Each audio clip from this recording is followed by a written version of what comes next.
भर पावसातही पालघरच्या रुग्णालयात मात्र पाणीबाणी निर्माण झाल्याचं चित्र आहे। मनोरच्या ग्रामीण रुग्णालयात हे पाणीबाणी निर्माण झाली आहे। रुग्णालयाला पाणी पुरवठा करणारी पाईपलाईन नादुरुस्त असल्यानं हे पाणीच तिथे आलेलं नाहीये। त्यामुळे पाणी नसल्यानं रुग्ण आणि रुग्णांच्या नातेवाईकांची मात्र कसरत होतीये। विशेष म्हणजे यामध्ये जवळपास 13 गरोदर माता आणि 15 पेक्षा अधिक ऍडमिट असलेल्या रुग्णांचा समावेश आहे। या रुग्णालयाचा पाणी पुरवठा सुरळीत करावा अशी मागणी वरिष्ठांकडे करण्यात आली आहे।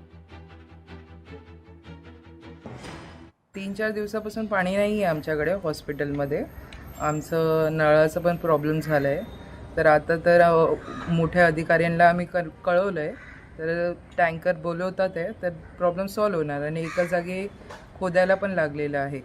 तर म्हणजे ते दुरुस्त पण होणार, पण 2-3 दिवस लागू शकतात। तर आता टेम्पररीसाठी आम्ही टँकर बोलवलेले आहे।